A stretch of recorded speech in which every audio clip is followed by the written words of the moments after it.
David Grant ripped off his coat, shoved through the crowd, and dropped to his knees on a filthy New York sidewalk, right there on Fifth Avenue in front of everyone. No hesitation. No explanation. He pressed 2 fingers against a stranger's infant's throat, checking for a pulse, and for 3 seconds that felt like a lifetime, he felt nothing. The baby wasn't moving. His 6-year-old daughter was screaming behind him. The crowd was closing in. And the mother, barely conscious, her lips blue, her eyes rolling, grabbed his wrist with what little strength she had left, and whispered 4 words that changed everything. "Please, don't let go." Drop your city in the comments. I want to see how far this story travels. Subscribe and hit that bell. This one doesn't let you go. Sir, you cannot just move. David Grant didn't raise his voice. He never raised his voice. In 20 years of boardrooms and hostile negotiations and conversations designed to break him, he had never once raised his voice. He simply moved forward, and people got out of the way, because there was something in the way he moved that made getting out of the way feel like the correct decision. The woman at the bus stop was slumped sideways on the bench like a marionette with the strings cut. Dark hair plastered to her forehead. Lips the color of a bruise. One arm, even unconscious, even nearly gone, curled tight around a bundle pressed to her chest. The instinct so deep it had survived everything else. David was already on his knees on the sidewalk before his brain had fully caught up with his body. He had felt Lily stop walking first, her hand in his, and then suddenly the pull of a small person planting their feet. He had looked down at his daughter. Lily was staring at the bench with the kind of face that children make before they've learned to look away from things that hurt. "Daddy." Her voice was barely above a whisper. "Her baby's dying." Not cold, not sick. Dying. And something in David, something that 4 years of corporate survival and 3 years of grief had buried very deep and very deliberately, had moved before he did. He got his fingers to the baby's throat between the folds of a threadbare blanket, and he pressed. Searching. The skin was cold. Too cold. He kept his face completely still because Lily was 2 feet behind him, and he would not let her see what he was feeling. 1 second. 2. 3. There. Faint. Slow. But there. He exhaled through his nose. "Okay," he said to himself, to nobody. "Okay." The woman stirred. Not fully, she was somewhere between conscious and gone, swimming in and out of a place where David could not follow. But she felt him. He could see it in the way her arm tightened around the bundle, even as her eyes couldn't open all the way. "Hey." He put his hand on her shoulder, firm but careful. "Hey, look at me. Can you hear me?" Her eyes opened, and that was the first time he saw them clearly. Dark and sharp. Completely, startlingly sharp, even now, even through the fog of cold and exhaustion and whatever else had brought her to this bench on Christmas Eve. She looked at him, and she didn't see a savior. He could tell that immediately. She saw a threat. She saw someone with power moving into her space. Every muscle in her face tightened. She yanked her shoulder back. "Don't..." Her voice came out raw and cracked. "Don't touch me. Your baby needs warmth right now," David said. Same voice. Level. "I'm not moving until we fix that. I don't need your help." She was trying to sit up straighter and her body was refusing. "I don't want, just leave us alone, we're fine." "You're not fine." He didn't say it cruelly. He said it the way you say the building is on fire, as a fact, with no room for argument, because argument wastes time. His lips are blue. You know what that means. She looked down at Noah. And whatever front she was holding, whatever wall she had spent God knows how long constructing, he saw it shake. "His name is Noah," she said. Almost inaudible. "Noah." David repeated it immediately, deliberately. Named. Real. Not the baby. "How old?" 4 months. 4 months. David had been the kind of father who memorized developmental milestone charts. He knew exactly what a 4-month-old needed. He knew exactly what a 4-month-old could not survive. "We have maybe 30 minutes," he said. "After that, the window closes. Do you understand what I'm telling you?" Her jaw tightened. She understood. The knowledge was right there in her face. She'd been sitting on this bench fighting it, maybe convincing herself it hadn't gotten that bad yet, that she had more time, that something would change. "I tried the shelter on Lex," she said. Her voice had changed. The defensiveness cracked, and something desperate and exhausted came through the gap. "They said no room. I tried St. Catherine's. They said they couldn't take the baby inside without paperwork." She stopped. Her throat moved. "I've been trying. I want you to know that. I've been trying all day." "I know," David said. "You don't know," she said, and for just a second the sharpness came back, electric and fierce. "You don't know anything about how today went. You walked up 30 seconds ago." "You're right." He held her gaze. "Tell me what you need right now, not tonight. Right now." She looked at Noah, then back at David. She was doing the thing people did when they were deciding whether to trust someone, running the calculation, measuring the risk against the alternative, knowing that the alternative was no longer survivable. "Warmth," she said. "He needs warmth." "Then let's go." Lily appeared at his shoulder. He hadn't told her to stay back. She hadn't stayed back. She had her red wool scarf already off her own neck. The scarf her grandmother had knitted 2 Christmases ago, the one she had worn every single day since the one she had cried for 40 minutes over when she'd lost it on a school trip, and then found it in her own backpack. That scarf. She was holding it out toward the bundle in the woman's arms. "He can have mine," Lily said. Her voice had none of the hesitancy adults would have felt in that moment, none of the self-consciousness. She had identified a problem, and she had a solution, and she saw no reason not to apply it immediately. "I'm not cold." It was 19 degrees. The woman stared at Lily the way people sometimes stare at things they can't immediately categorize. A child offering her most prized possession to a stranger's baby on a sidewalk on Christmas Eve. The math of it didn't compute for a moment. Then it computed all at once. Her face did something that she clearly didn't want it to do. "Thank you," she said. Her voice barely made it out. Lily tucked the scarf around Noah with the focused gravity of someone performing a very important task. She peered at his face. "He's breathing," she announced, as if David needed the update. "But his face is the wrong color." "I know, bug." David was already on his phone. "Marcus, 5th and 53rd, right now. Leave the heat on max." He hung up, looked at the woman. "There's a hotel 2 blocks north," he said. "The Palace. I know the manager. I can have a room ready before we get there." He paused. "Private room. Just you and Noah. The second you're inside and he's warm, I walk out the door. If that's what you want, I won't ask you for anything. I won't ask you for your name or where you're from or how you got here. Nothing." He looked at her steadily. "But we need to leave right now." She stared at him. The calculation was still running behind her eyes.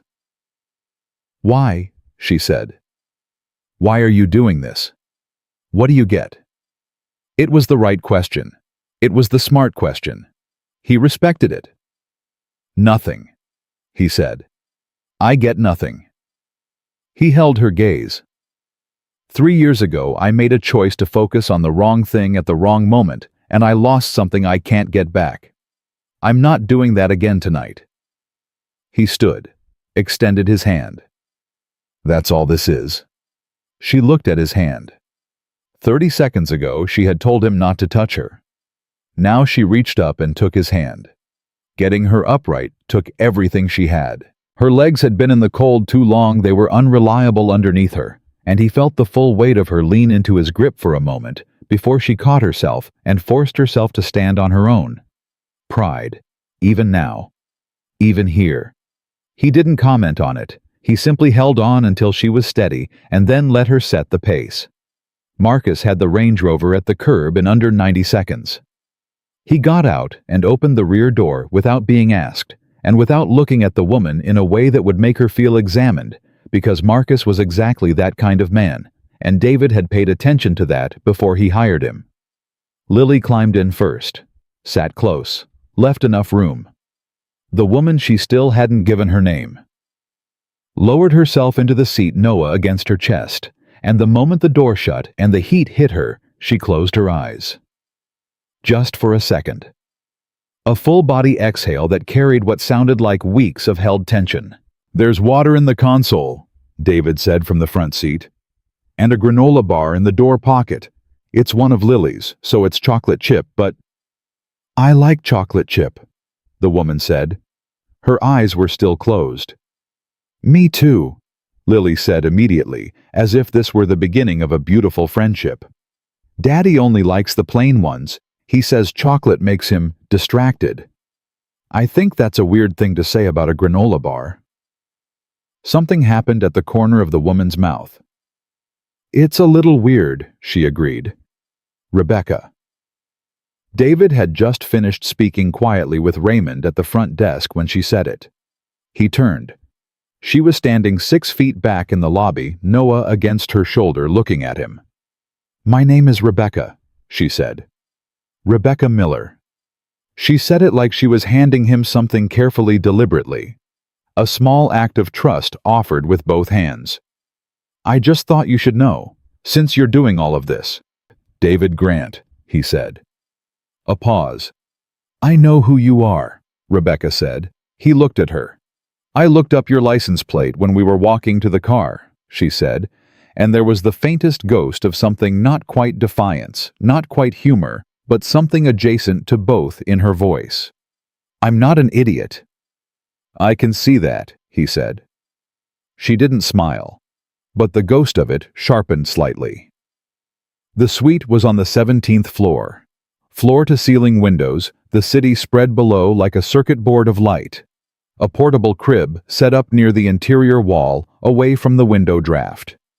Food on the table, soup, bread, coffee fruit. A paper bag on the chair containing diapers.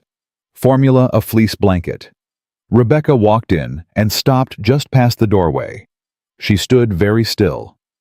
David watched her look at the crib, at the food, at the bag. He watched her face as she took inventory of it all of it arranged and ready, all of it, speaking to the same thing, which was someone thought about what you needed before you got here. He had learned in his life that nothing undoes a person faster than being genuinely thought of. Pity they can fight. Charity they can reject. But the evidence that someone looked at your situation and thought carefully about what it required, that was something different. That cut under the defenses. Rebecca's shoulders dropped exactly half an inch. "There's a bathroom off the bedroom," David said. "Hot water, towels, whatever you need." He nodded toward the crib. "He'll sleep better flat on his back if he'll go down. I know how to take care of my son." Her voice sharpened again reflexively. "I know you do." No hesitation. No wounded pause. "I'm saying it because I'm a father and I run my mouth when I'm nervous. It's a bad habit." She looked at him. The sharpness softened fractionally. "You're nervous," she said. "Lily's going to be furious when she finds out I wouldn't let her come upstairs," he said. "She's going to want a full report on Noah's condition. She takes these things seriously." A real sound this time. Not quite a laugh, but close. Rebecca crossed to the crib. She laid Noah down slowly, carefully, with the practiced precision of someone who had done this 10,000 times in worse conditions, and straightened the blanket around him. Then she stood there with her hands on the crib rail, watching him breathe. He was breathing better. Even in the last 20 minutes, the color in his face had shifted. Still pale, but no longer that terrible still blue. "He's going to be okay," David said quietly from across the room. "You don't know that." She didn't say it as an accusation. She said it the way people say things they know are true, but desperately need to not be true. "No," he said, "but I know his color's better and his breathing's steadier and he's warm for the first time in—" He paused. How long? Silence. Long enough, she said. He nodded. He picked up his coat from the chair where he'd set it. There's a number by the phone, he said. It goes to the front desk. Raymond's on until 6 a.m.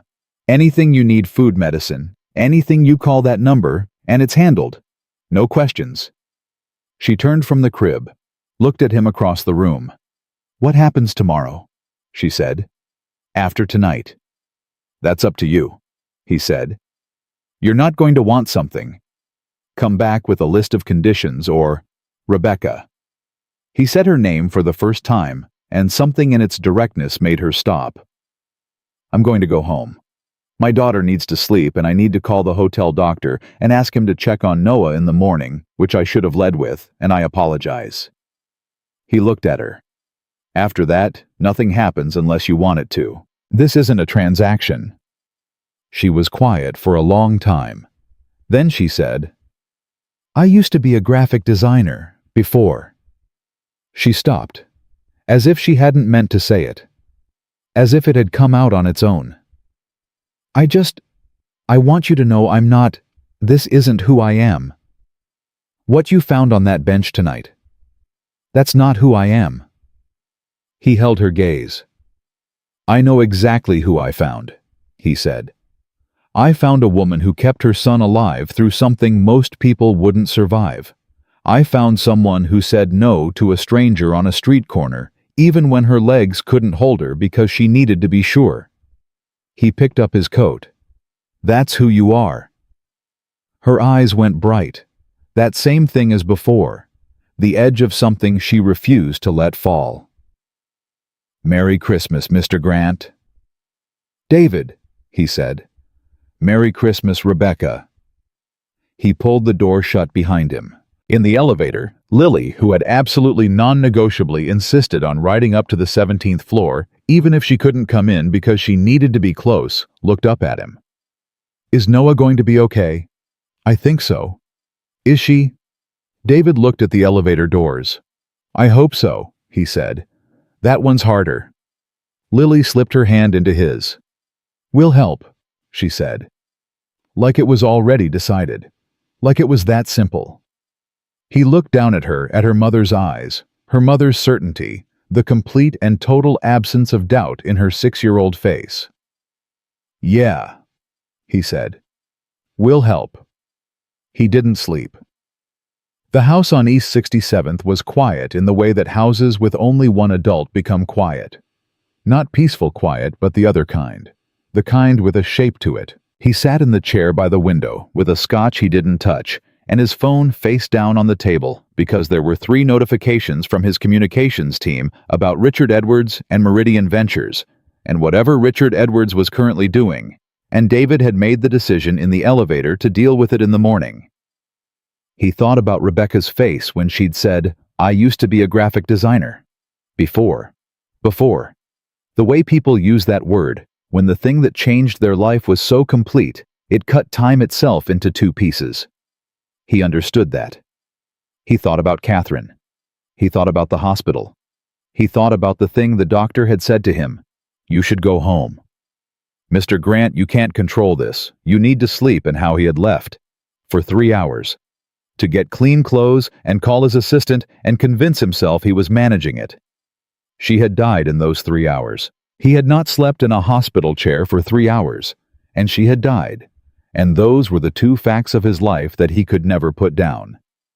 They followed him into every room. They sat with him now in this chair, in this quiet. He looked out at the city. 2 miles south, a woman he had met 2 hours ago was, if things had gone right, sleeping. And her son was breathing. And both of those things were still true, which meant something. He wasn't sure what yet. His phone lit up. Face down so he only saw the glow at the edges. Richard Edwards's name. He knew it without looking. He left it where it was. Outside, somewhere distant, a church bell was counting out midnight. Christmas. David Grant sat in his chair and watched the city burn with light, and for the first time in 3 years, the silence around him felt less like something missing and more like something about to begin. The hotel doctor's name was Philip Carr, and he arrived at Suite 1702 at 7:43 on Christmas morning carrying a black bag, and the particular expression of a man who had been called in on holidays enough times that he no longer resented it. He was 60-something, silver-haired, with the quiet competence of someone who had seen most things and been surprised by very few of them. Rebecca opened the door on the second knock. She had not slept. David could see that immediately when she stepped back to let Dr. Carr in the particular hollow look around the eyes that isn't just tiredness, but the aftermath of a night spent listening to a baby breathe and convincing yourself every 20 minutes that the sound was still there. David stood in the hallway. He had told himself he would not come up. He had told himself that what he'd said the night before was true. Nothing happens unless you want it to, and that showing up at 7:45 in the morning was not consistent with that. He had made coffee. He had showered. He had sat in his kitchen, reading through the Richard Edwards situation on his tablet, while Lily slept upstairs, and he had lasted until 6:58 before he called Dr. Carr himself and asked him to meet him at the Palace at 7:30. He had then called Marcus, and now he was standing in the hallway of the 17th floor, while Rebecca watched him from the doorway with an expression that was complicated in several directions simultaneously. "You came back," she said. "I wanted to make sure Dr. Carr got here." He paused. "You can tell me to leave." She looked at him for a long moment. Then she pulled the door wider and stepped aside. He came in. Noah was in the crib, awake, dark eyes open, tracking the light from the window, with the unfocused concentration of very young infants. He was making small sounds, good sounds, living sounds. David felt something unknot in his chest that he hadn't fully registered was knotted. Dr. Carr was already at the crib, moving with the efficient gentleness of someone who had examined a lot of babies. He unwrapped the blanket, pressed a warm stethoscope to Noah's chest, checked his temperature, examined his fingers and toes with a small penlight.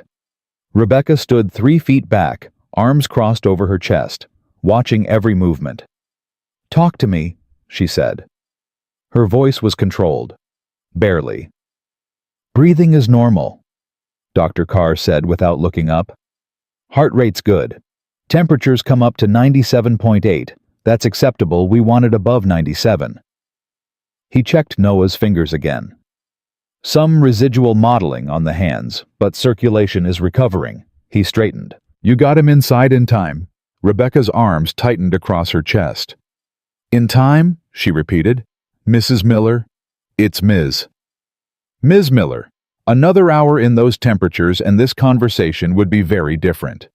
He said it without drama, just as information the way doctors do when they've decided that the truth delivered clearly is more merciful than softening it. "But you're here. He's here. He's going to be fine." She nodded. One sharp, single nod, the way people nod when they're refusing to let themselves feel the full weight of a thing until they're alone. "He should be seen by a pediatrician in the next 48 hours. Dr. Carr continued, snapping his bag shut. "Just to follow up, I can refer you to—" "I'll handle that," David said from across the room. Rebecca's eyes moved to him. "I have someone," he said. "Dr. Amara Osei. Best pediatrician in the city. I'll call her this morning." The look on Rebecca's face was not gratitude. Not exactly. It was something more complicated than gratitude, a kind of involuntary surrender, the face of someone who has been handling everything alone for so long that the arrival of help feels less like relief and more like an accusation, like proof of how much she'd been missing. "You don't have to keep doing this," she said. "I know. I mean it. Last night was what you did last night was more than enough. You don't owe me anything beyond that." "I know that too." She stared at him. "Then why are you still here?" He considered the question honestly. "Because I slept for about 2 hours last night thinking about whether Noah's temperature had come back up. And because Lily made me promise her at breakfast that I would check." He paused. "She also sent a granola bar." He reached into his coat pocket and produced a single chocolate chip granola bar, slightly bent. She was very specific about which kind. Something shifted in Rebecca's face. The wall didn't come down. It wasn't the kind of wall that came down quickly, if it ever came down at all, but something in the architecture of it changed slightly. She took the granola bar. "Thank you," she said, quietly, to the granola bar as much as to him. Dr. Carr excused himself with the tact of a man who read rooms well, leaving a card on the table and telling Rebecca to call if anything changed. The door clicked shut behind him. Silence. Noah made a sound in the crib, a small declarative sound, the kind that means nothing specific and everything in general. Rebecca walked to the crib and looked down at him. "He's hungry," she said. She reached for the formula David had arranged the night before and began the familiar mechanics of it, measuring warming, testing the temperature on her wrist. All of it automatic, deeply practiced. She had done this in worse conditions than a hotel suite. That much was clear. David sat down in the chair near the window, not too close, giving her the room. "Can I ask you something?" he said. She didn't look up. "You're going to anyway." "The shelter on Lex that turned you away. And St. Catherine's. How long had you been trying before we found you?" A pause. She picked Noah up from the crib, positioned the bottle. "Since about noon," she said. He did the math. Nearly 9 hours. "Where were you before New York?" She was quiet long enough that he thought she wasn't going to answer. Noah made contented sounds against the bottle. "Philadelphia," she said finally. "Before that, my sister's place in Trenton. Before that." She stopped. "Does it matter?"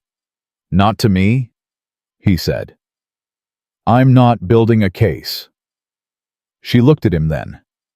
Directly for the first time since he'd walked in. Really looked at him the way she'd looked at him on the sidewalk, that assessment, that calculation running behind her eyes.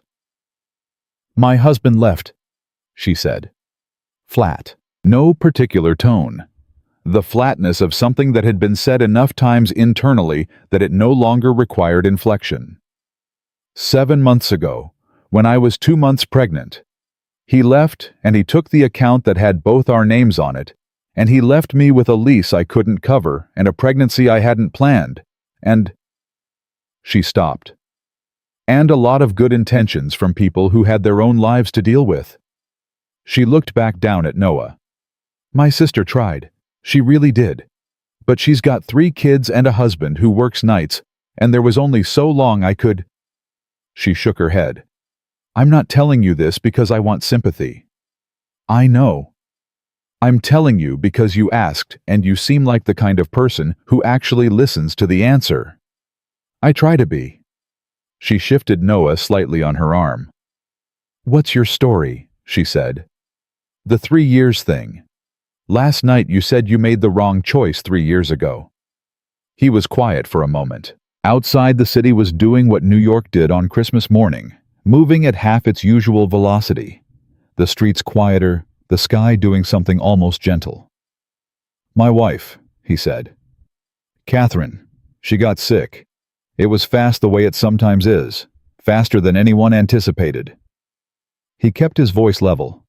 "I had a deal closing, the biggest acquisition of my career, the thing I'd spent 3 years building toward. And the night she—" He stopped, started again. "The doctors said she was stable. I believed them because I needed to believe them. I left for 3 hours." He looked at his hands. "She wasn't stable." Rebecca didn't say she was sorry. He appreciated that. People said they were sorry, and it bounced off the surface of the thing because the thing was too large for sorry to reach. "How old is Lily?" she asked instead. "She was 3 when it happened. She doesn't—" He paused. "She remembers something. She's not sure what. She asks about her mother sometimes. The way she asks about things she's curious about, not the way she asks about things that hurt her. Not yet." He looked up. "That's coming. I know it's coming. I just don't know when." Noah had finished the bottle. Rebecca lifted him to her shoulder, began the slow, rhythmic pat. She was looking at David with an expression that was different from any expression she'd shown him so far. Not the wariness, not the defiance, not the gratitude. Something quieter. "You're scared of it," she said. Yes. Of her realizing. Of not being enough when she does. Rebecca nodded slowly. Not in agreement exactly, but in recognition. The nod of someone who understood that particular fear from the inside. "You'll be enough," she said. "You don't know that." "No," she said. "But I know she pulled her scarf off and handed it to a stranger's baby at 19 degrees without anyone telling her to. So." She looked back down at Noah. "I think you're doing okay." He almost said something. He caught it. The moment stayed where it was complete. His phone buzzed. He glanced at it. His Chief of Staff, James Whitmore, which meant it wasn't optional. "I have to take this," he said. "Go," she said. "We're fine." She said it differently than she'd said it on the sidewalk the night before. The same words, entirely different meaning. Last night it had been a wall. This morning it was just a fact. He stepped into the hallway. "James?" "David." James Whitmore had worked for David for 11 years, and in 11 years he had never called on Christmas morning for a good reason. "I need you to know this before you hear it somewhere else."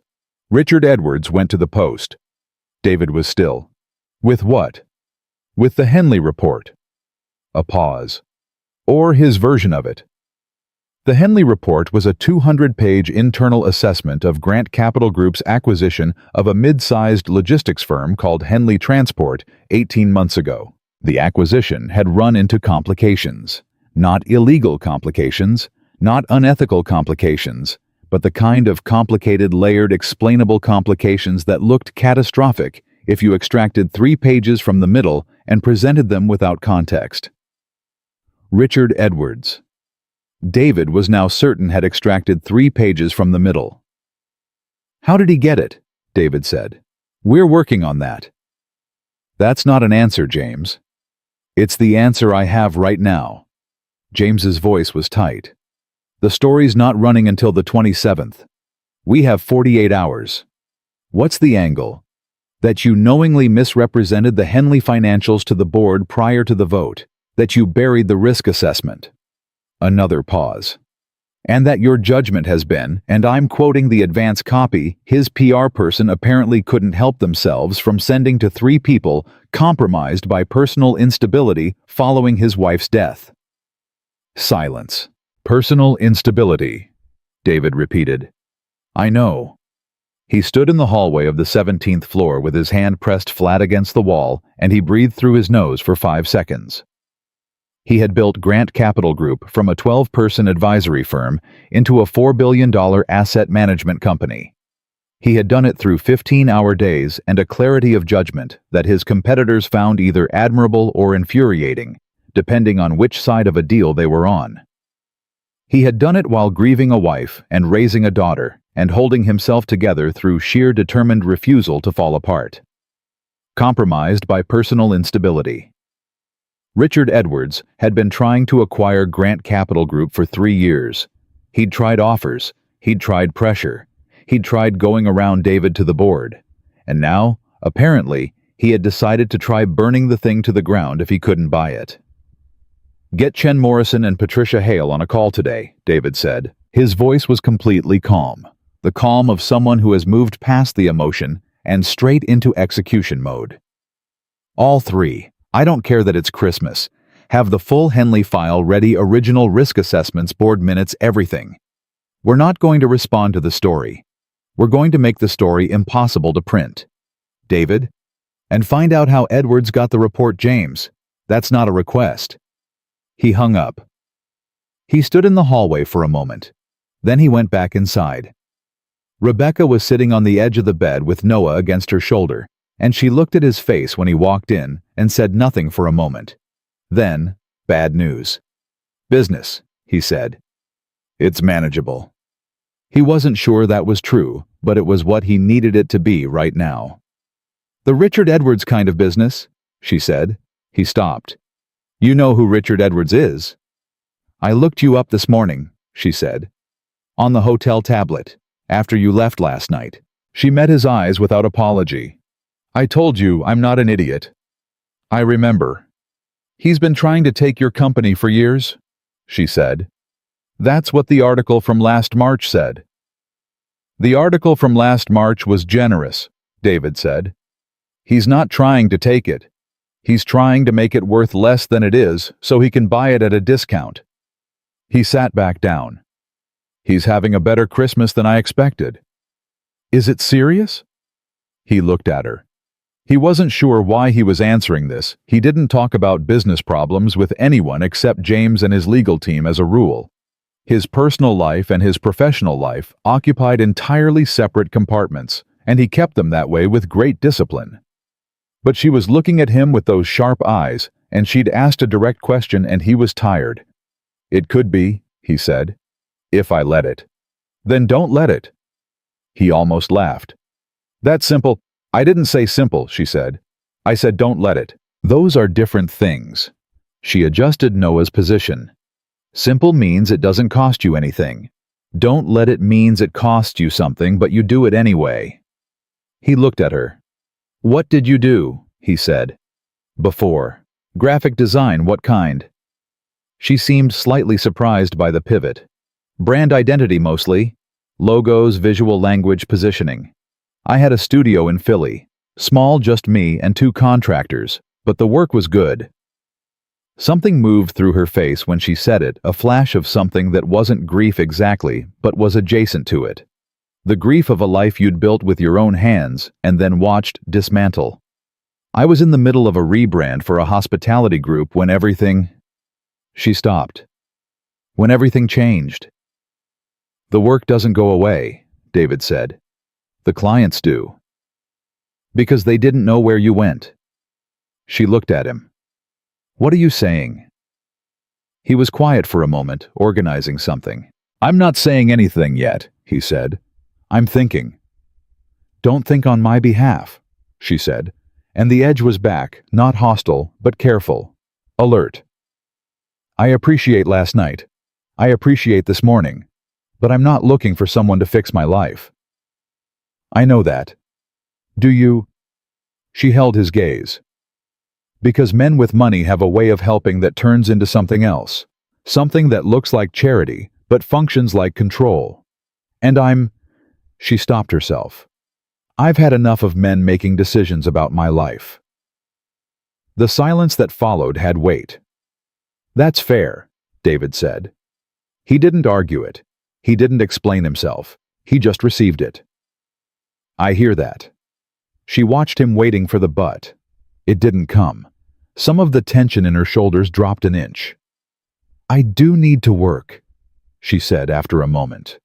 Quieter. I can't stay here forever. I need to figure out the next thing. She looked down at him. I need a minute. I haven't had a minute in 7 months. Then take the minute, David said. The room is covered through the week. That's not negotiable and it's not charity. I made a decision last night and I'm standing behind it. After the week, whatever you decide, I'll respect it. He paused. But for the next 7 days you have a bed and a crib and room service, and nobody asking anything of you. That's all. She was quiet. 1 week, she said finally. 1 week. She looked at Noah. He had fallen asleep against her shoulder mouth, slightly open, the particular boneless sleep of infants who are finally completely warm. He looks like his father, she said, softly. I hate that he looks like his father. She paused. I love that he looks like his father. I can't decide which one wins. Both, David said. Probably both at the same time for the rest of your life. She looked up. Does that get better? He thought of Lily's eyes, her mother's eyes looking back at him every morning. No, he said honestly, but you get stronger.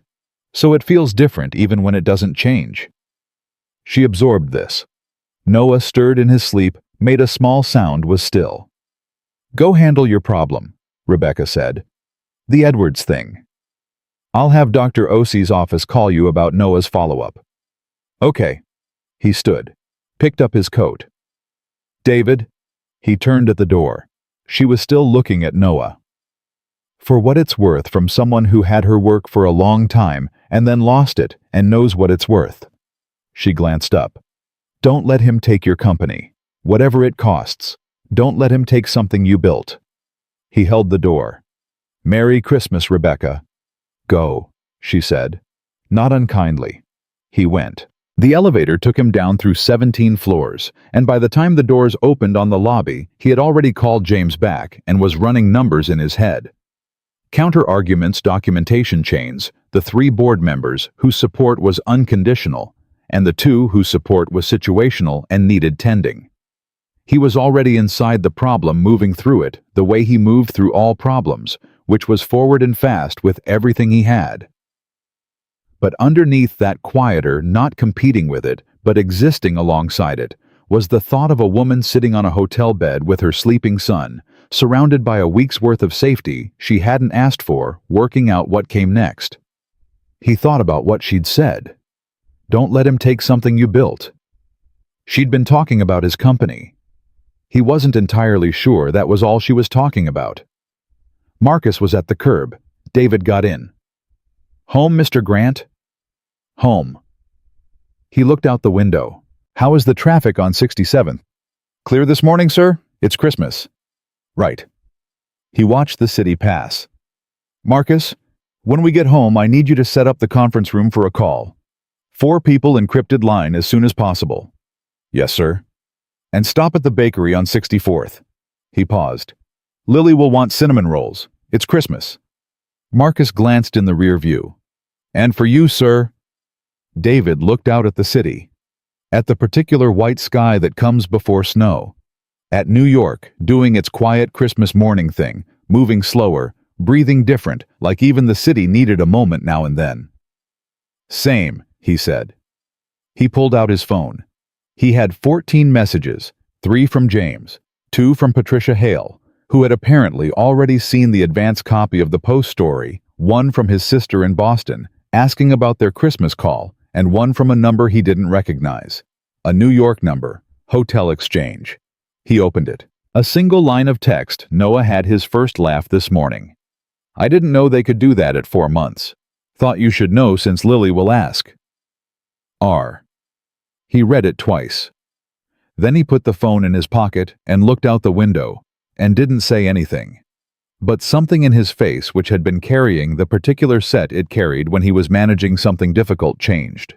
Not much, but enough that Marcus noticed it in the mirror and looked away quickly back at the road the way a man does when he's seen something private that wasn't meant for him. The car moved through the quiet streets. Christmas morning in New York.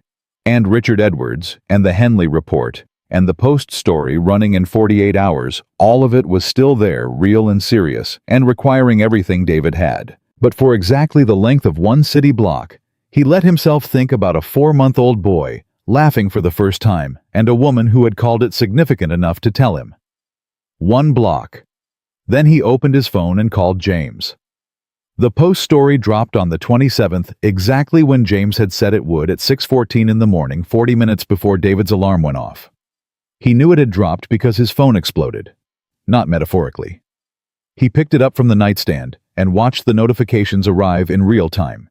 Texts, emails, missed calls, stacking up like a freeway pileup, and he lay there for a moment in the dark, reading the headline through the notifications without opening the article itself because he already knew what it said. James had given him the full text 2 days ago. He had read it 3 times, identified every misrepresentation, documented every missing context, and spent the last 48 hours building a response so clean and complete that Patricia Hale, who had practiced corporate law for 30 years and had the emotional range of a well-calibrated instrument, had called it airtight. Knowing you're prepared and feeling prepared were 2 entirely different things at 6:14 in the morning when your name was in a headline. He got up. He made coffee. He called James. "It's up," James said by way of greeting. "I can see that." David poured the coffee, stood at the kitchen window. How bad is the early reaction? Board members are calling. The ones you'd expect. James paused. Donovan is nervous. Robert Donovan. 68 years old. 22 years on the Grant Capital Board. A man who measured every situation against its potential to cost him something. David had spent years cultivating Donovan's confidence and had never entirely trusted it. "I'll call Donovan first," David said. "The statement goes out at 9. "I know. Did you confirm Chen is solid, Morrison is solid. Patricia is handling the legal response filing." "Good." David drank the coffee, looked out at the city waking up. "What about the sourcing who gave Edwards the report?" A pause that lasted exactly 1 second too long. "James. We think it was Garrett Solis." David set his coffee down. Garrett Solis had been a senior analyst at Grant Capital for 4 years. 29 years old, exceptionally bright, recruited out of Wharton, with the kind of package that was supposed to communicate clearly, unambiguously, that David valued him. That he had a future at the firm. That there was no reason to look elsewhere. "How sure are we?" "His access logs show he pulled the Henley file 3 times in October," James said. "Each time after hours. He didn't pull it for any active project." "Does he know we know?" "Not yet." David was quiet for a moment. He thought about Garrett Solis, the presentations he'd sat in on the mentorship conversations, the time 2 years ago, when Garrett's father had gotten sick and David had quietly extended his leave without being asked. He thought about the specific quality of betrayal that could only be delivered by someone you'd invested in. "Don't move on it yet," he said. "I want to know who else Edwards contacted before we show our hand." "You don't want to pull his access." "I want to watch what he does when the story is out, and we haven't responded the way Edwards expects us to respond," David said. "Give me until noon." He hung up, stood there, breathed. Then he went upstairs to wake Lily for school because it was the 27th of December, and Lily's winter break didn't start until the 28th, and Catherine had always said that routine was the raft you built before the storm, not after. He didn't tell Lily about the article. She was 6. She didn't need it. She ate her breakfast and complained that her socks didn't feel right, and asked 3 questions about whether fish could get cold, and David answered all of them and drove her to school himself instead of sending Marcus because he needed 20 minutes of his daughter's complete disregard for everything that was happening in his professional life. It worked. It always worked. He dropped her off, watched her run toward the door without looking back, the way kids did when they were completely, absolutely certain you would still be there when they turned around, and he sat in the car for a moment afterward. His phone rang. A New York number, not a number in his contacts. He answered it. "Mr. Grant?" A man's voice, smooth, measured, calibrated in the way of people who practice their vocal delivery. "I hope I'm not calling too early." "You are," David said. "Who is this from, Richard Edwards?" A brief, almost appreciative pause, as if he admired the directness. "I thought it might be useful for us to speak directly, before things get complicated." David had imagined this call. He had run through several versions of it over the past 48 hours. He had decided in advance that when it happened, he would be brief, he would be unreadable, and he would not waste anger because anger was information, and he had no interest in giving Richard Edwards any information he hadn't paid for. "What do you want, Richard?" he said. "The same thing I've always wanted," Edwards said. "A conversation. A reasonable conversation between 2 reasonable men." He paused. "The story this morning is unfortunate. I want you to know I didn't initiate that. You gave them the document. I provided context to a journalist investigating a story that already existed," Edwards said. "I didn't write the headline." "That's a very fine distinction." "Most important distinctions are fine ones." His voice stayed smooth. "David, can I call you David? I have a lot of respect for what you built." "Genuinely. Grant Capital is exceptional. What I don't have respect for is the direction it's heading. The Henley acquisition was a mistake. You know it was a mistake. Your board knows it. The question is whether you want to spend the next 18 months fighting a narrative that is going to cost you clients and board confidence, and eventually, and I say this without pleasure, the company itself, or whether you want to have a conversation about an arrangement that protects the firm, protects your employees, and lets you walk away with something. Silence. Walk away, David said. With significant equity, with your reputation intact, with no. One word, no heat behind it, just a door closing. Edwards was quiet for a beat.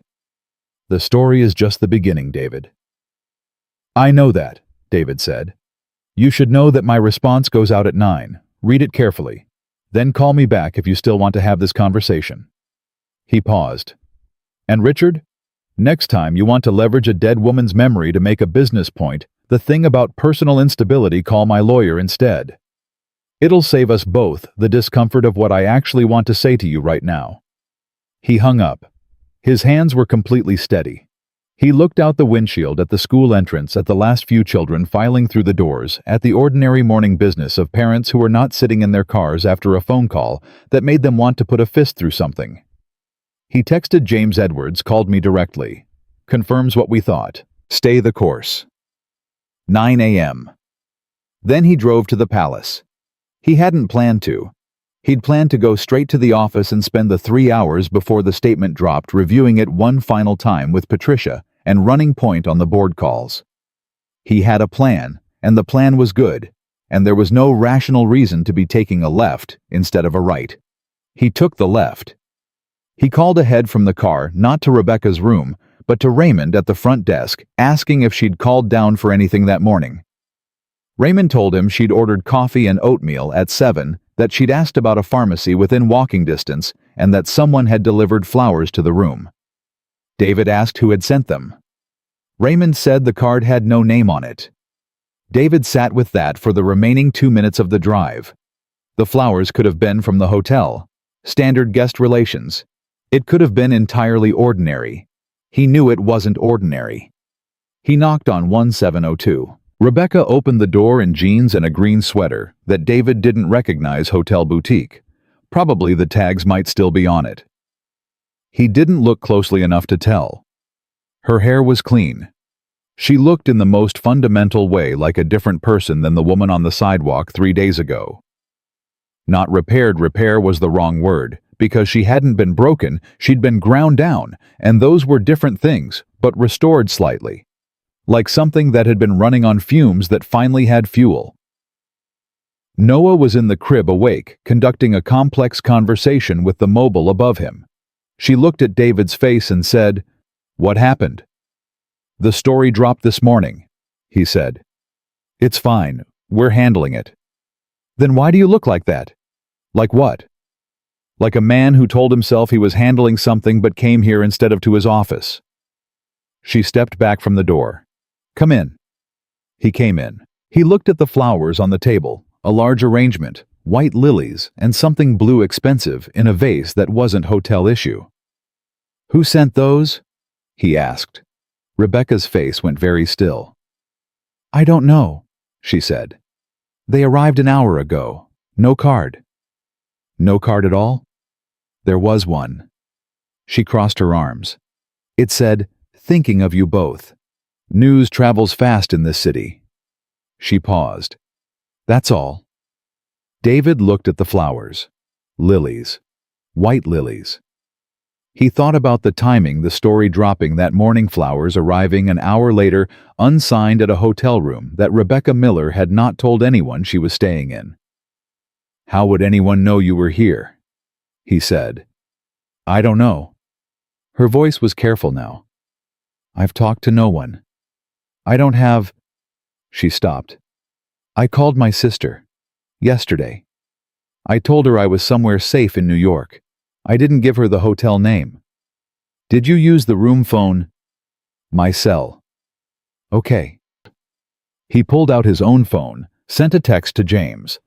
"Find out if Edwards or anyone connected to him has been running a search on Rebecca Miller New York hotels last 72 hours. Don't ask me why yet." He put his phone away. Rebecca was watching him. You think this is connected to your situation, she said. I think it might be, he said. And I think if it is, I need to explain something to you. Then explain it. He sat down, laid it out plainly, the way he always laid things out when the information was complicated, and the person he was talking to was smart enough to deserve the unedited version. Edwards, the post story, the acquisition campaign that had been running for 3 years, and the possibility, not a certainty, not yet, but a real possibility that Edwards had somehow become aware of Rebecca's existence and was considering how to use it. She listened without interrupting. This was something he was coming to understand about her. She didn't interrupt. She gathered information the way someone who had learned the hard way that reacting too fast was expensive.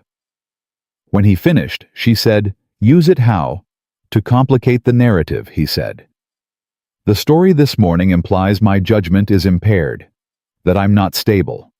If someone were to produce a story about a CEO who picked up a homeless woman and her baby on Christmas Eve and installed them in a luxury hotel suite the way Edwards would frame it, the way certain people would be delighted to frame it."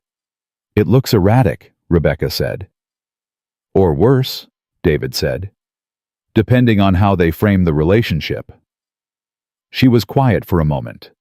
Something moved through her face, a kind of cold recognition, a recalibration. "There's no relationship," she said. "I know that. You helped a person in need. That's not a story." "Everything is a story if someone wants it to be," David said. "I'm not saying it's right. I'm saying it's possible, and I wanted you to know before I'm blindsided." She said it without bitterness. "I'm familiar with that experience. I'm sorry." "Don't be sorry, just—" She stopped, started again. "If this comes for me, if someone shows up, if someone calls, I need to know how to handle it." "You don't say anything," he said. "You call me, immediately." He took a card from his wallet, not his corporate card, a plain one with a direct cell number, and set it on the table. "Any contact from anyone you don't know. Any questions about your connection to me. Any more flowers with no names on them." She picked up the card, looked at it. "I don't want to be a liability to you," she said. "You're not, David." The way she said his name had weight. "I'm a woman with no address, no income, no resources, currently living in a hotel room paid for by the man being accused of unstable judgment. Do you understand how that looks?" He held her gaze. "Yes." "Then why are you still—" She stopped, put her hand up. "Don't say Lily and the granola bar."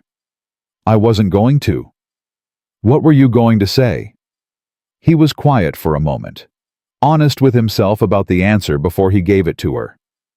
"Because Edwards called me this morning," he said, "and he told me to walk away from something I built, and I said no.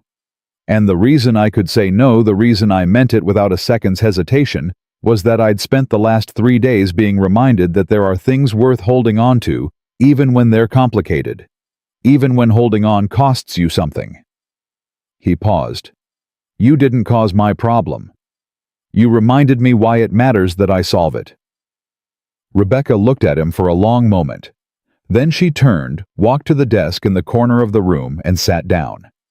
She opened the laptop David had arranged to be placed there 2 days ago for her use. She pulled up a design application that she must have downloaded herself. "Sit down," she said. "I have to get to the— Sit down for 10 minutes." She didn't look up from the screen. "I want to show you something." He sat down. "Your corporate identity is a disaster," she said, pulling up the Grant Capital Group website. "I looked at it yesterday. The logo is 12 years old, the visual language is inconsistent across your digital and print platforms, and your color palette communicates established institution when what you actually are is an aggressive, fast-moving acquisition firm." She turned the laptop so he could see. "This is what Edwards's firm's branding communicates." She pulled up Meridian Ventures. "Confident, current, decisive." She pulled up Grant Capital again. "This is what yours says. Comfortable, slow, safe." She looked at him. In the current fight you're in, which of those two stories do you want your brand telling? David looked at the two sites side by side. The second one, he said. Wrong answer, she said. Neither. You don't want safe, and you don't want aggressive for the sake of it. She was already sketching something, her hand moving with the quick certainty of someone who thinks in images the way other people think in words. You want precise. You want the visual language of a firm that is calm enough to see exactly what it's doing and strong enough not to need to shout about it. She turned the sketch toward him. Something like this. It was rough 30 seconds of work, but it was immediately, obviously better than what Grant Capital Group currently presented to the world. David looked at it. Then he looked at her. You did that in 30 seconds, he said. I've been doing this for 10 years. She turned the laptop back.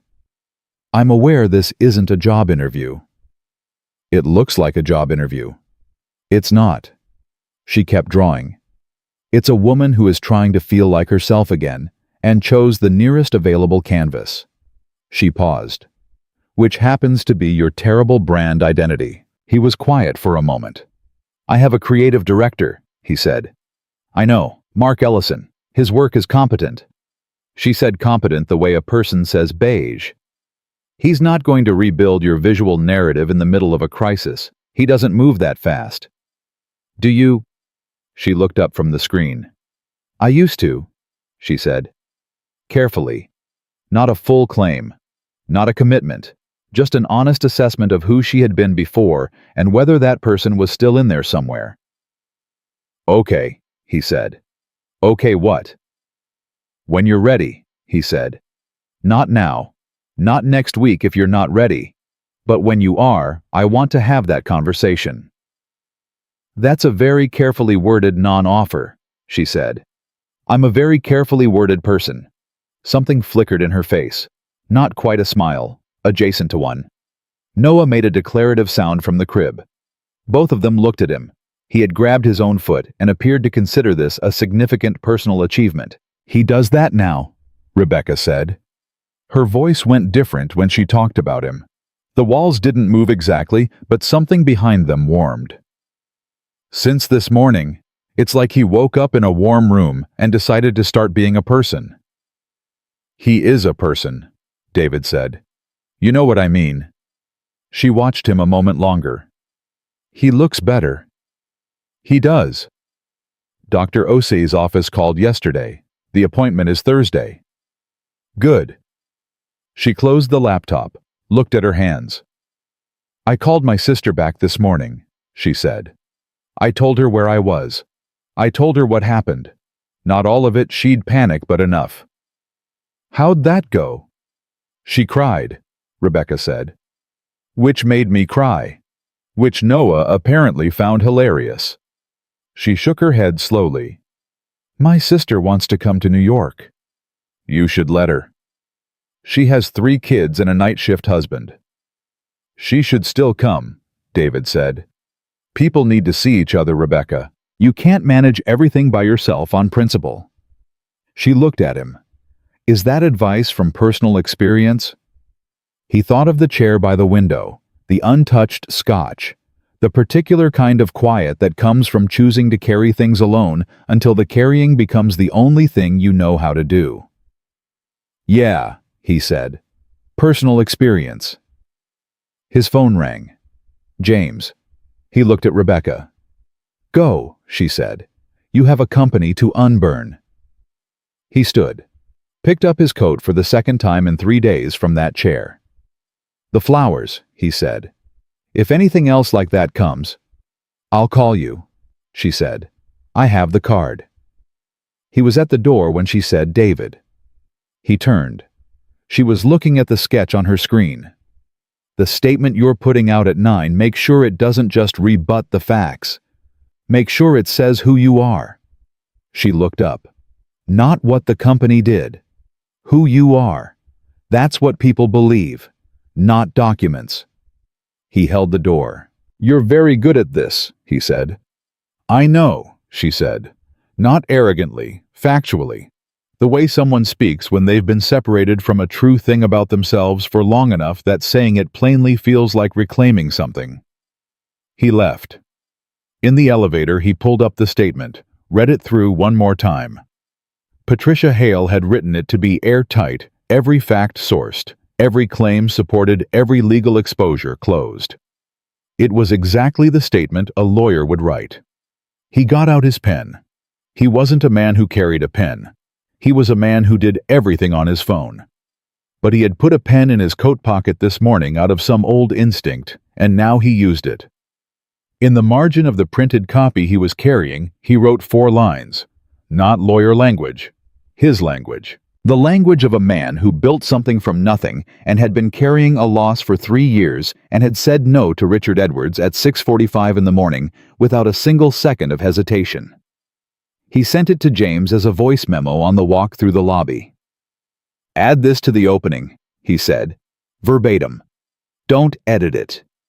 He walked through the palace's front doors, into the December air, cold sharp. The kind of cold that makes you feel your own outline. At 9 a.m., Grant Capital Group released its statement. At 9:03, Robert Donovan called David and said, "I don't know who wrote those first 4 lines, but it's the first thing I've read in a week that made me feel like I know who I'm backing." David stood at his office window 43 floors up looking south.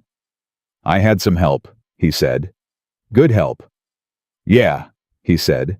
"The best kind." Below him, the city moved relentless and indifferent and magnificent. Somewhere in it, Richard Edwards was reading the same statement and understanding for the first time that this was going to be harder than he'd planned. And somewhere on the 17th floor of a hotel 2 miles away, a woman was drawing something new on a screen with her son making sounds of profound self-satisfaction in the background, in a warm room on a day that was already better than the one before it. For now, David thought that was enough. For now, that was everything. The week passed the way weeks do, when something fundamental has shifted, not slowly, not quickly, but with the particular quality of time that makes you aware of each hour as it moves through you. David did not go back to the palace on the 28th. Or the 29th. He had told Rebecca 1 week no conditions, and he had meant it. And the way he kept promises was by keeping them even when part of him was looking for a reason not to. He threw himself back into the Edwards situation with the focused intensity that his team recognized as the mode David Grant operated in when something had made him angry enough to be dangerous. The statement had landed well.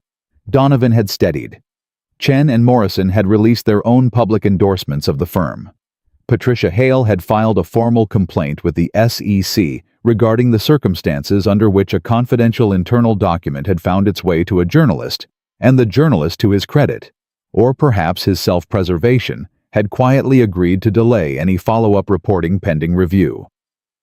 Garrett Solis had submitted his resignation on the 28th, which told David everything he needed to know about what Garrett Solis knew about his own exposure. David had accepted it through James, without a meeting, without a phone call, without the conversation that part of him had wanted to have, and that the more disciplined part had overruled. There was nothing to say that would undo it. There was work to do instead. He called Rebecca on the 30th. He told himself it was to check on Noah's appointment with Dr. Osei, which had been the previous day. "He's perfect," she said, and the relief in her voice was so unguarded that it almost didn't sound like her. "Dr. Osei said he's perfectly healthy, gained back some weight." She said. A pause, and he could hear her pulling herself back from the edge of full emotion. "She said he's resilient, which apparently is a medical assessment and not just something people say." "It is," David said. "Osei doesn't say things she doesn't mean. She also told me I needed to sleep more and eat more, and said it in the exact tone of a woman who has said this to 1,000 new mothers and still believes it will work." Another pause. "She's right, by the way. I'm eating. I want you to know that before Lily asks." "Lily is going to ask," David confirmed. "I know." He heard something in the background, Noah probably making the kind of sounds he apparently made now that he had discovered he had feet. "How is she?" "Lily." "Yes." She's been asking about Noah every day, he said. She wants to know if he laughed again. She's very invested in his developmental milestones. He did, Rebecca said. Yesterday. At his own reflection in my phone screen. A brief silence. Tell her that. She'll be extremely pleased. Good. Another pause, longer this time, with something sitting in it. David, the week is up tomorrow. I know. I've been thinking about what comes next. Okay. I'm not going to keep living in a hotel, she said. Not apologetically. Not defensively. Just as a statement of who she was and what she required of herself. I need my own space. I need to be... She stopped. Started differently. My sister is coming next week. We're going to look at some apartments. There are some affordable options in Astoria that aren't terrible. Okay, he said. Silence. You're not going to argue with me, she said. No. Or suggest something bigger or better or... Rebecca. He kept his voice level. What you do next is yours. I'll say one thing and then I'm done. My office has a contract position open in creative direction, remote project-based, no desk, no hours. You work when Noah sleeps. You invoice when the project is done. You answer to nobody but the work itself. I had James write up the scope. He paused. It's in your email, the address you used for the hotel tablet. Don't answer me now. Read it first. A long silence. You went to the trouble of writing up a scope, she said. James did. I told him what it needed to be. Of course James did. But there was something in her voice now that hadn't been there at the beginning of the call. Something that sounded very quietly like the beginning of something. Read it, he said. Sleep on it. Tell me no if it's no, but read it. He hung up before she could respond. He had learned in 2 weeks that Rebecca Miller needed space around her decisions, the way some people needed space around their bodies. Too much forward motion, and she braced. Give her room, and she moved on her own terms. He went back to work. New Year's Eve arrived the way it always did in New York, loudly, with excessive optimism, and a cold that felt personal. David had been invited to 4 separate parties and had declined all 4. He had ordered Thai food and let Lily stay up until 10, which was as close to midnight as her body would cooperate with, regardless of what she claimed in the morning. They watched the coverage on television, and Lily asked why people made such a big deal out of a number changing. And David said he thought it was because people needed permission to believe things could be different. And Lily said, different from what? And David said, from whatever wasn't working. And Lily considered this with great seriousness, before announcing that she thought permission was silly and people should just decide. He put her to bed at 10:12. He sat back down in the chair by the window. His phone buzzed. A text from Rebecca's number. I read the scope. It's reasonable? My answer is yes. Happy New Year, David. R. He read it twice. Then P.S. Noah is asleep.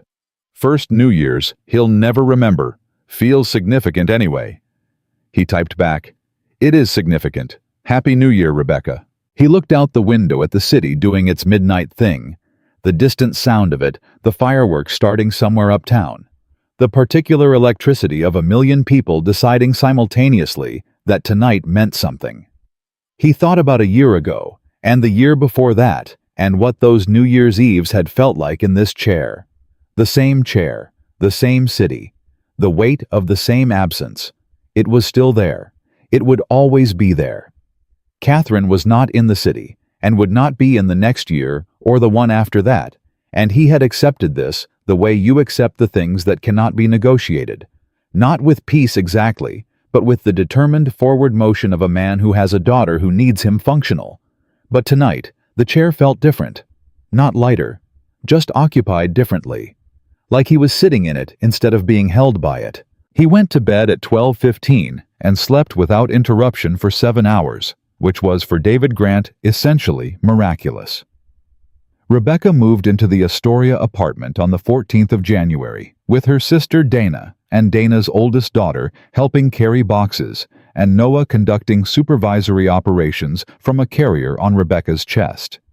David sent a car to help with transport, which Rebecca had initially refused and then accepted when Dana pointed out with the frank practicality of an older sister that refusing a free car on moving day was a form of stubbornness that served exactly nobody. David knew these details because Lily had asked him to report them, and Rebecca, in a move he found quietly touching, had texted him a photo of the empty apartment with the caption, "First thing I've had, that's mine in 8 months. Thought you should see it." He had looked at that photo for a long time before responding. "It looks like a beginning," he wrote back. "That's what Dana said," she replied. "She's annoyingly optimistic. I like her already. Don't tell her that. She'll be insufferable." He had put the phone down, smiling, which Marcus had noticed in the rearview mirror, and as always had the discretion not to comment on. The work started the following Monday. Rebecca sent her first file at 7:42 a.m. revised visual identity document for Grant Capital Group that covered logo variations, color system typography, and what she called spatial language, which was a term David had never encountered before, and which once she explained it in a call that lasted 40 minutes, he understood to mean the way a brand occupies the visual space around it. Not just the logo itself, but everything adjacent to the logo. The breathing room. The intention behind the emptiness. He sat with the document for an hour before he called her. "This is significantly better than what we have," he said. "I know," she said. He could hear Noah somewhere in the background, content occupied living his life. "Mark Ellison is going to have opinions," David said. "Mark Ellison is going to need to get over his opinions," Rebecca said pleasantly. "His logo has kerning issues that have been bothering me since I looked at your website." Kerning. The spacing between letters. It's inconsistent across sizes. It's a small thing, and it's also not a small thing. He looked at the Grant Capital logo on his monitor. He had looked at this logo for 12 years. He had never thought about it for longer than it took to approve its placement on a document. "I'll set up a call with Mark for Thursday," he said. "I don't need to be on it," she said. "Send him the document. Let him read it cold. His reaction will tell you what you need to know about whether this is going to be collaborative or difficult. And if it's difficult, then we figure that out," she said. "I'm not interested in territory. I'm interested in the work." He had come to understand over the past 3 weeks that this was simply how she operated. No performance, no positioning, just the work pursued with the direct confidence of someone who knew exactly how good they were, and didn't need the room to know it too. Mark Ellison called David on Friday morning, not Thursday Friday, which meant he'd sat with the document for a full day before he called, which meant something. "Where did you find her?" was the first thing Mark said. "She found us," David said, which was true in the way that the most important things are true imprecisely, but essentially. The spatial language framework is... Mark paused, and David could tell he was doing the thing people do when they want to be gracious, but honest is coming out first. "It's better than what I built. I want to be honest with you about that." "I know," David said. "I'd like to work with her, not around her." Another pause. "If that's possible." "I'll ask her," David said. She said yes. David had expected her to say yes because the work was the work, and the work was what mattered. What he hadn't expected was the email she sent him that evening. Not about the project separate from all project communication that said simply, "Thank you for not making this weird." "Most people make this weird," he replied. "Most people are worried about the wrong things." She replied, "Yes." And that was the whole conversation, but it sat with him in a way that conversations sometimes do, when they're short enough that every word carries its full weight. Edwards made his second move on the 23rd of January. David was in a board meeting when James appeared at the glass door of the conference room, with the expression he wore when something required immediate attention, but could not be said in front of the room. David excused himself. He went to the board directly, James said in the hallway. Donovan specifically. Had a private lunch with him yesterday. David was very still. And Donovan called me an hour ago. James's jaw was tight. He said Edwards made a formal offer. 32% premium over current share price. Acquisition of the full firm, full management transition David out within 90 days. What did Donovan say? He said he told Edwards he needed to consult with the full board. James paused. He did not say no. David breathed. One full breath in and out. Call a board meeting, he said. Full board. Monday morning. And James, I need the complete financial model on our 3-year growth trajectory. Not the conservative version, the real one. It's ready. It's been ready. Then we use it Monday. He turned back toward the conference room. And find out who else Edwards had lunch with in the last 30 days. Donovan didn't get to that table alone. He went back into the board meeting and finished it without a word about what had just happened, because one of the disciplines of leadership that David had built his entire career on was the understanding that your internal state and your visible state were not required to be the same thing. He called Rebecca on the way home. She picked up on the second ring. I saw the Meridian press release, she said before he could speak. They announced they're in discussions with a significant New York asset management firm. That's you. That's me, he said. He's going around you. He went to Donovan. I have a board meeting Monday. How many of them are solid? She said. 4 out of 7, historically. He paused. Donovan is the variable. What does Donovan care about? Stability, return, the perception of good governance. Then Monday is about showing him that Edwards's version of stability is a story, and yours is a fact, she said. Numbers aren't enough. Donovan has the numbers. He needs to believe in the person behind the numbers. You sound like my communications director. Your communications director sent you a memo last week that was 14 pages long, she said. Nobody who needs convincing is reading 14 pages. He almost laughed. Almost. What would you do? I'd walk in Monday, and I'd say one thing clearly to Donovan specifically, not to the room, to him. She paused, thinking. I'd say, Robert, you've known me for 22 years. You've watched me build this from 12 people to 4 billion. You know the difference between someone who is compromised and someone who is being targeted. The question isn't whether you believe in Grant Capital. The question is whether you believe in me. And then I'd stop talking. Silence in the car. And if he doesn't, David said. Then he was never yours to keep, she said. But he will. He looked out the window. How do you know? Because you called me on New Year's Day, she said. Wait, no, I texted you. You called me on. She stopped. Actually, I don't know which of us called the other one that day. You texted. I called back. Right. A brief pause. The point is, you're not the kind of person someone who's known you for 22 years walks away from because a man he met 3 times told him a better story. Donovan's a coward, but he's a smart coward. Smart cowards back the person most likely to win. That's a deeply unsentimental analysis. I'm a deeply unsentimental person, she said. Ask anyone. He thought about the red scarf, about the hotel lobby, about the way she'd taken his hand on the sidewalk, the pause before she did it, the decision visible in her face, and then the taking of the hand itself.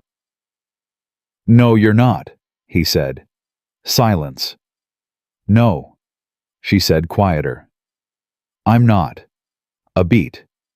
How's Lily? She wants to know if she can meet Noah. He had been waiting for this. Lily had been asking to meet Noah since Christmas night. David had been managing the timing, not because he doubted Rebecca, but because there was a version of this where Lily attached herself to a situation that was still finding its shape, and he needed the shape to be clearer before he let his daughter's heart anywhere near it. But Rebecca said, she can show. Without hesitation. You're sure? David, that child gave Noah her grandmother's scarf in 19-degree weather. I think she's earned it. A pause. Saturday. if that works. I make good pancakes. It turns out having a kitchen again means I remembered I can cook. He sat with it for a moment. Saturday. His daughter and this woman and a 4-month-old boy in an Astoria apartment eating pancakes. It was such an ordinary thing. The ordinariness of it sat in his chest in a way he hadn't anticipated. Saturday, he said. She'll want to bring something for Noah. Tell her anything but flowers with no card, Rebecca said. I'm still annoyed about those. They had never confirmed who sent them. David's instinct said Edwards a message, a demonstration that he knew more than David wanted him to know. But it had never happened again, and Patricia Hale's SEC complaint had apparently been enough of a signal that whoever was watching had decided watching from a distance was safer. I'll tell her, David said. He hung up, looked at the city outside the window. Monday, he would walk into a boardroom and make the case for his company and his character to 7 people, one of whom was a variable, and one of whom had been quietly cultivated by a man who wanted what David had built. He had made this kind of case before. He would make it cleanly, and he would win or he would not win. And if he did not win, he would find another way, because there was always another way if you were willing to keep moving. But Saturday was Lily and pancakes and Noah on a playmat in an Astoria apartment. And for the first time in a long time, David Grant found himself more interested in Saturday than in Monday. He didn't examine this too carefully. He had learned in the past month that some things were better approached sideways, that looking directly at them made them retreat in the way that certain things do when you pay them too much deliberate attention. You had to let them arrive at their own pace. You had to trust the direction without forcing the destination. His phone buzzed. Lily from the house phone, which she called when she wanted him to know she was awake and he wasn't home yet. He answered. Hey, Bug. Daddy, when are you coming home? 20 minutes, maybe 15. Can we make hot chocolate? Yes. With the little marshmallows. We have little marshmallows. I put them on the grocery list, she said with the absolute certainty of someone who considered this matter settled. 3 weeks ago. He thought for a moment. Marcus, he said without covering the phone. Do we pass anything on the way home? Dwayne Reed on 62nd, sir. Marshmallows, David said. Of course, sir. Lily made a sound of deep satisfaction. Daddy? Yeah. Did you check on Noah today? I did, he said. He's good. He grabbed his own foot again, apparently. He does that all the time now, Lily said with the authority of someone who received daily briefings. It's because his core is developing. Where did you learn that? I looked it up, she said simply. I wanted to understand what he's doing. David looked out the window at the city going about its evening business, the restaurants filling up the cabs, moving the lights coming on in office buildings, where people were still at their desks doing the work of the world. The great indifferent machinery of New York running as it always ran with or without your participation. And inside it, his daughter had spent time learning about infant motor development because a baby she had met once for 20 minutes through a hotel room door and a crib rail had become important enough to her to want to understand. He thought about Catherine, about what she would have said watching Lily right now. He could almost hear it, that specific laugh she had, the one that started quiet and then surprised itself. She's you, she would have said. She's exactly you. It's terrifying. He had always taken this as a compliment, even when she hadn't entirely meant it as one. Saturday, he said.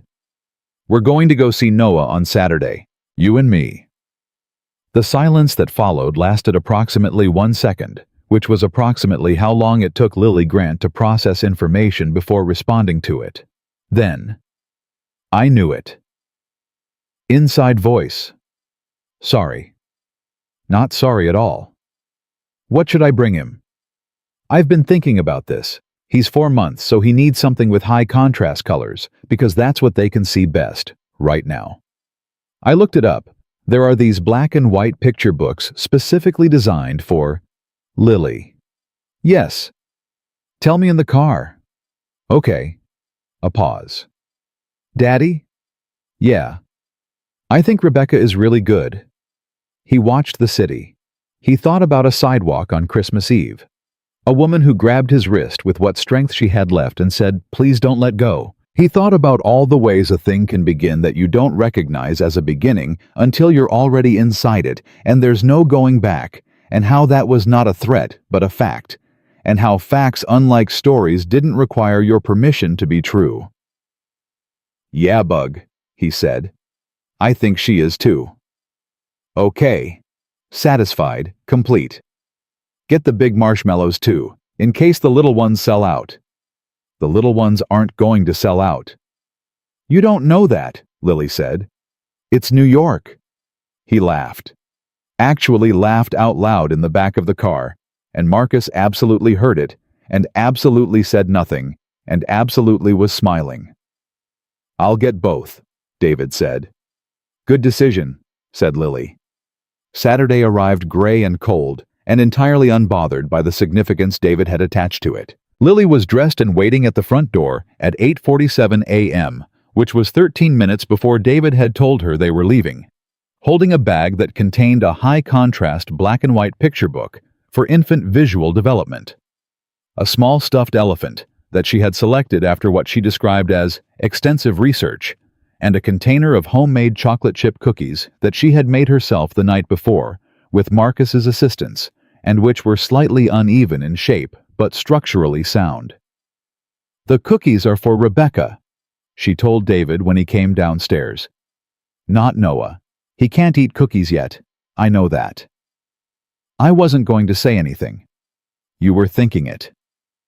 He had been thinking it. They took the bridge into Queens, and Lily spent the drive telling him everything she had learned about 4-month-old infant development in the past week, which was considerable. David listened and asked questions and thought about the board meeting 3 days ago, which he had not yet told her about because it was not the kind of thing you told a 6-year-old, and which had gone. He was still slightly surprised by this, better than he had planned. He had walked in Monday morning and sat down and waited for the room to settle, and then he had looked at Robert Donovan and said exactly what Rebecca had told him to say. Exactly those words in that order to that man specifically, and then he had stopped talking. Donovan had been quiet for a long time. Then he had said, "What's your 3-year number?" And David had given him the real number, not the conservative projection, not the version built to survive scrutiny, but the actual number that his model produced when you believed in what you were doing. He put it on the table and left it there. The vote had been 6-1 to formally reject Edwards's offer and issue a public statement of board confidence in current leadership. The one dissenting vote had not been Donovan. David had called Rebecca from the parking garage afterward, and she had said, "I told you," and he had said, "You told me," and that had been enough. Edwards had issued a brief statement through his PR firm expressing respect for the board's decision and interest in future opportunities in the market. It was the statement of a man who had lost a specific fight and was very carefully not losing face over it. David had read it once and deleted the notification. What remained was this: the bridge into Queens, his daughter explaining object permanence to him with great authority, and a Saturday morning that required nothing of him except his presence. Rebecca's apartment was on the 3rd floor of a building that was exactly what it was. No pretense, no apology, clean hallways, and a super who had shoveled the front steps. She buzzed them up and met them at the apartment door with Noah on her hip, and the first thing Lily did was stop walking and stare at him with an expression of such absolute wonder that David had to look away for a moment. "He got so big," Lily breathed. "He's 4 pounds heavier than Christmas," Rebecca said. "Come in, it's cold in the hall." Lily walked in slowly, eyes fixed on Noah as if moving too fast might startle him. Noah, for his part, looked at Lily with the frank, undifferentiated curiosity that infants bring to all new faces, which Lily appeared to interpret as immediate recognition. "He remembers me," she said. "He might," Rebecca said diplomatically. "He does." Lily held out one finger toward him. Noah grabbed it immediately with his whole fist, which was reflexive, involuntary. The basic biology of infants and available fingers, but which caused Lily to make a sound so full of emotion that David felt it in his sternum. "Hi, Noah," she said softly. "I'm Lily. I gave you my scarf. You were really little then. You're bigger now. I brought you an elephant." Noah held her finger and stared at her face and drooled with great enthusiasm. "He likes you," Rebecca said. "I know," said Lily. The apartment was small and fully inhabited the particular quality of a space that someone had moved into with intention rather than desperation.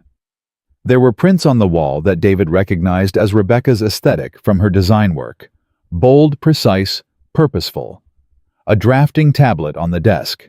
Books stacked in a way that suggested they were actually being read. A playmat on the floor with a small arch of hanging toys above it, which Noah was clearly the primary user of, and which Rebecca set him down on while she went to the kitchen. The cookies were received with genuine appreciation. The elephant was placed in Noah's immediate eye line on the playmat, which Lily arranged with the focused care of a person who had done her research and knew that proximity to high-contrast objects was developmentally beneficial. "You can sit on the mat with him if you want," Rebecca called from the kitchen. "He likes company." Lily sat on the mat.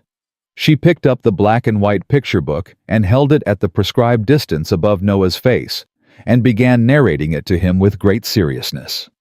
David stood at the kitchen doorway. Rebecca was at the stove, and the apartment smelled like butter and maple and coffee. And for a moment, he just stood there and didn't say anything because the scene in front of him, his daughter on the floor, the baby, the warm kitchen, the ordinary weekend morning of it all, had a quality he couldn't immediately name. Not happiness exactly, though it contained happiness. Something steadier than happiness. Something that had weight and duration.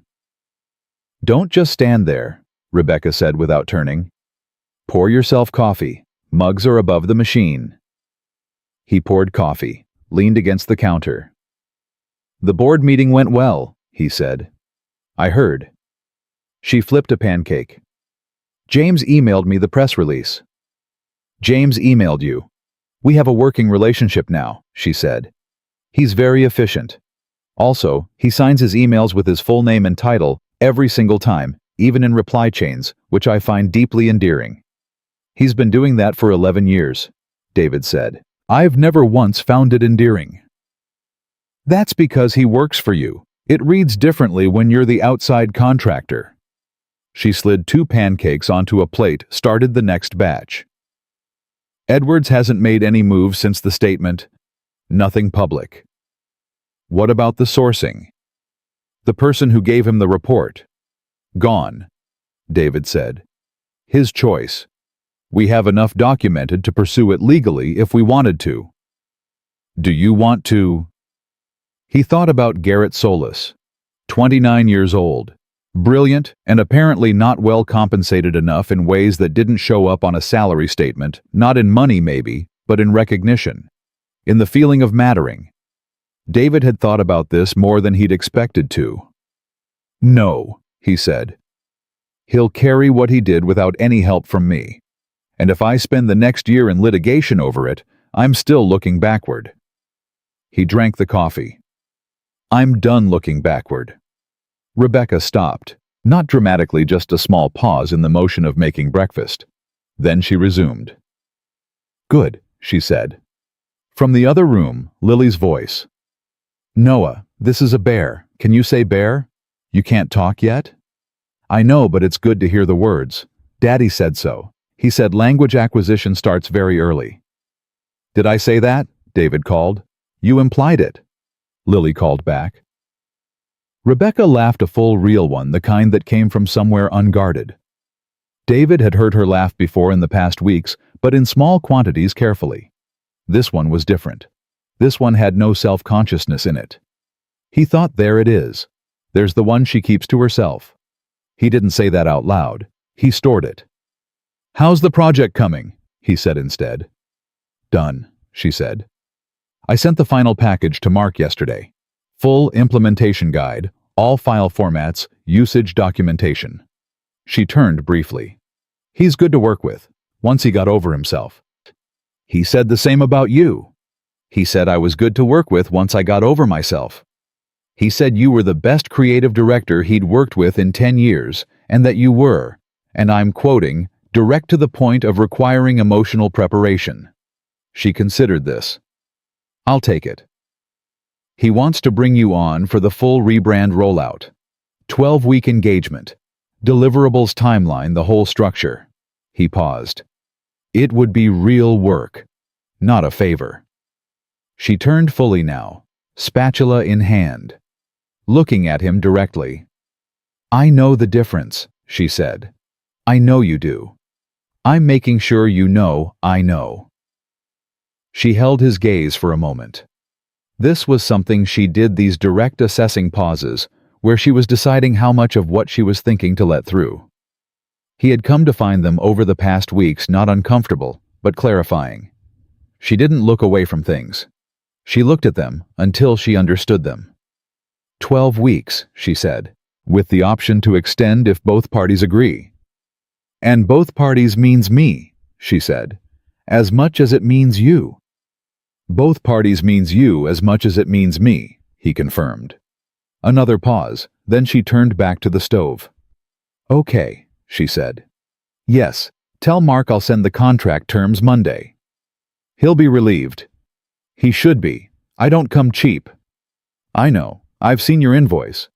And I paid it same day, he said, which I believe speaks for itself. The second batch of pancakes was done. She stacked them and carried the plates to the table and called to Lily, who arrived at a speed that suggested she had been waiting for this announcement, pulling Noah's playmat slightly in the direction of the table as she came, which David noticed Rebecca also noticed, and which neither of them commented on. Lily sat across from Rebecca. Noah was on the mat 3 feet away, conducting ongoing negotiations with the elephant. Lily poured an amount of syrup that David began to address, and then decided against addressing because it was Saturday, and some battles were not worth the territory. Rebecca, Lily said with the particular tone that meant she had been considering a question for some time and had now decided to ask it. Yes? Do you like New York? Rebecca considered this. I didn't, she said, for a while. But now. Rebecca looked at Lily, then briefly at David, then back at Lily. I'm starting to, she said. Lily nodded as if this confirmed something. She ate a piece of pancake, looked at Noah, looked back at Rebecca. My dad likes New York a lot, she said. He says it's the only city that works the way his brain works, which I think means fast and loud. That sounds accurate, Rebecca said. He wasn't always happy here, though, Lily said. The conversational register had shifted.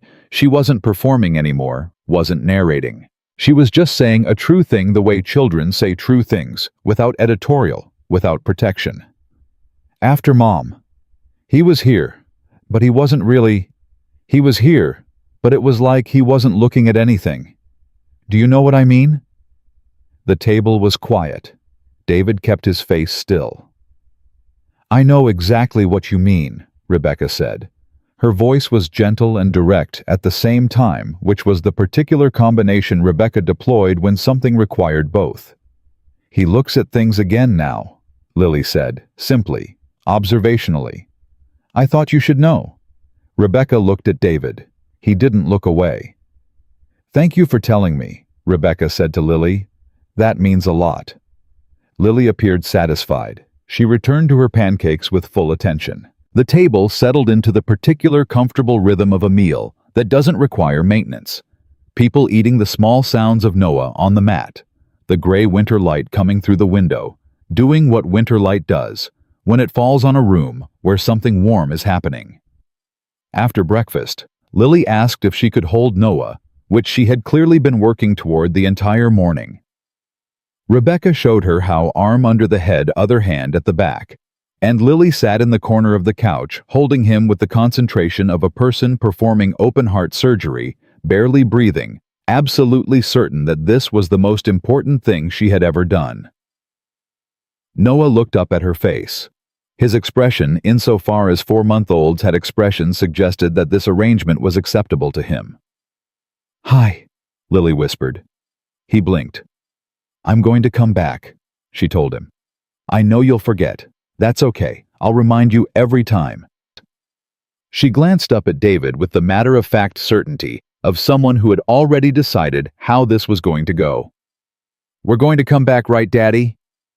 He was sitting across from Rebecca at the kitchen table, both of them with second cups of coffee, both of them looking at Lily and Noah on the couch. "Yeah, Bug," he said. "We're going to come back." He felt Rebecca look at him. He turned. She was looking at him with an expression he hadn't seen before, not the assessment, not the careful warmth, not the professional directness. Something quieter and more undefended than any of those. The look of someone who has learned through a great deal of difficulty not to believe in things too fast, and who is currently losing that particular argument with themselves. "I want to say something," she said, low enough that it didn't carry to Lily. "Okay." "I need you to know that I know the difference," she said, "between someone helping because they need to feel like they helped and someone—" She stopped, found the word.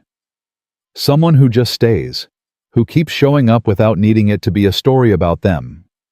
She held his gaze. "I've met both kinds. I know which one you are."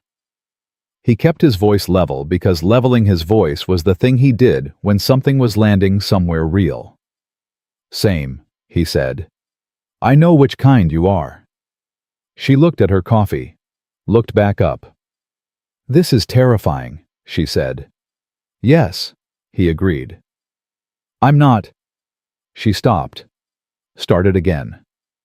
"I'm not in a place where I'm—" "I know," he said. "Neither am I." He paused. "That's not what this is. Right now this is coffee and pancakes, and your son being held by my daughter, who is apparently now his primary developmental consultant."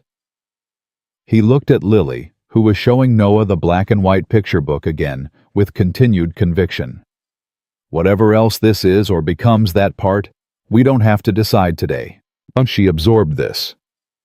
"You're very calm about things that aren't calm," she said. "I'm extremely not calm," he said. "I've been not calm since Christmas Eve. I've just had a lot of practice looking calm." She almost smiled. The almost smile he'd seen before. And then the full one, the real one, the same one from the kitchen earlier, the one with nothing held back, arrived and stayed for a moment. "Okay," she said. "Okay." From the couch, Lily announced, "He smiled. He actually smiled. Daddy, he smiled at me. Rebecca, he does that now," Rebecca said, still looking at David. "He's never smiled at me before," Lily said, with the indignation of someone who deserved better, and then immediately, "Oh, he did it again. Oh, he's doing it." Rebecca turned to watch, and David watched them both. His daughter and this woman, and the small, healthy, absolutely going to be fine boy between them, and something in him that had been working very hard for a very long time, set down its work for a moment. Just a moment, but a real one. He thought about Christmas Eve, about 11 degrees and a bus stop bench, and a woman who grabbed his wrist in the dark and said, "Please don't let go." He thought about how he had not let go, not because he was certain it was right, not because he had a plan or a framework, or any of the things he usually required before he moved, but because Lily had planted her boots on a Fifth Avenue sidewalk and looked at a stranger with her mother's eyes, and something in him had recognized a direction and simply gone. He thought about what Rebecca had said to him once.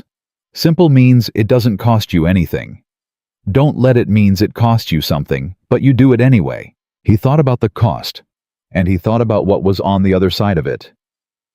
He looked at the room, this small, intentional, fully inhabited apartment in Queens, with the prints on the wall, and the drafting tablet, and the books that were actually being read, and the playmat on the floor, and his daughter whispering to a baby about elephants, and smiling, and the entire improbable, uncalculated, unrepeatable chain of small decisions that had led every person in this room to be in it together on this specific Saturday morning. He thought Catherine would have liked her. He thought she would have liked this. He thought that's enough. That's permission. That's the thing I needed. Outside New York went about its business, indifferent, magnificent, constant. The city that worked the way his brain worked, fast and loud and never entirely at rest. The city where a man could walk down Fifth Avenue on Christmas Eve with his daughter's hand in his and turn around at the exact right moment or the exact wrong moment, depending on how you counted such things, and find that the direction he had turned was the one that changed everything. He had not planned any of this. He was glad. Rebecca turned back from watching Lily and Noah and picked up her coffee and looked at him over the rim of it with those dark, sharp, completely awake eyes. "Stop thinking so loudly," she said. "It's Saturday." He picked up his own coffee. "You're right," he said. "It's Saturday." Lily looked up from the couch. "Daddy, can we come next Saturday too?" He looked at Rebecca. Rebecca looked at him. "Yes," she said. To Lily, but not only to Lily. And just like that, without ceremony, without architecture, without the frameworks and projections and risk assessments that David Grant had spent his professional life constructing. Something that had started on a frozen sidewalk with a woman holding on and a man refusing to let go became simply and completely and without any further negotiation. Required the beginning of what they were going to build next. Not the end of something lost, the start of something kept,